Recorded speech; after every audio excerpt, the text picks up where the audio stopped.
ጥርሳችን በተለያየ ምክንያት ቢጎዳ ምን ማድረግ እንችላለን፣ በምን ማስተካከል እንችላለን የሚለውን ነው ነግራችሁ ዛሬ። ጥርሳችን በሱስ ሊሆን ይችላል፣ በውሃ ምክንያት፣ በፍሎሮሲስ ምክንያት፣ በተለያየ ምክንያት ጥርሳችን ከተጎዳ ሶስት የማስተካከያ መንገዶች አሉ። የመጀመሪያው ቬነሪንግ ይባላል። ቬነሪንግ ማለት የላይኛው የጥርሳችንን ክፍል ብቻ በማንሳት ሸብ በማድረግ ትንሽ ሳይዙን በመቀነስ ከላይ የሚለጠፍ የጥርስ አይነት ነው። እሱ ማቴሪያሉ ኢማክስ ይባላል። ኢማክስ ሊሆን ይችላል፣ ዝርኮኒያ ሊሆን ይችላል፣ በኮምፖዛይት ሊሆን ይችላል። በሶስት አይነት ማቴሪያሎች እነዚህን መስራት እንችላለን።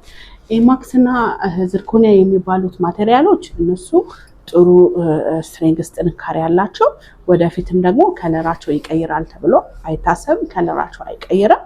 ረጅም ዓመት ሳይበላሹ መጠቀም ይቻላል።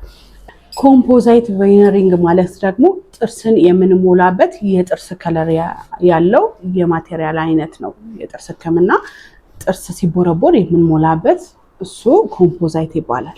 በሱ የላይኛውን የተጎዳውን የጥርስ ክፍል በማስተካከል የምንሞላው ሼፕ በማድረግ ዲዛይን በማድረግ የምንሞላው እሱ ኮምፖዛይት ቬነሪንግ ይባላል። እሱ ሳይድ ኢፌክቱ ምን መሰላችሁ? እየቆየ ሲሄድ ከለሩን ይቀይራል።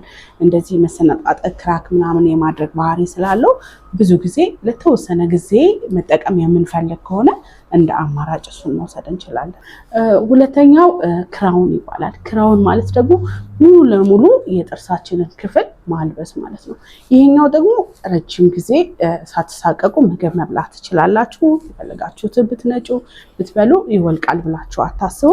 ስለዚህ ረጅም ጊዜ ይቆያል። ሁለተኛ በጣም የተጎዳ ጥርስ ከሆነ በየአቅጣጫው የተቦረቦረ ጥርስ ከሆነ ልክ ይህንን ኬዝ እንደምታዩት እንደዚህ አይነት ከሆነ ሙሉ ለሙሉ ክራውን ማልበሱ ጥርሱን ፕሮቴክት እንደ ሄልሜት ሆኖ እንደ ኮፍያ ሆኖ ጥርሱን ፕሮቴክት ያደርገዋል ወይም ደግሞ ይጠብቀዋል። ስለዚህ ክራውን በጣም ቆንጆ የህክምና ዘዴ ነው። እነዚህን የህክምና አማራጮች በመጠቀም ጥርሳችሁን ማስተካከል ትችላላችሁ። እኔ ዶክተር ትዕግስት ነኝ። ፔጁን ሰብስክራይብ፣ ላይክ፣ ሼር አድርጉ። ቴንክ ዩ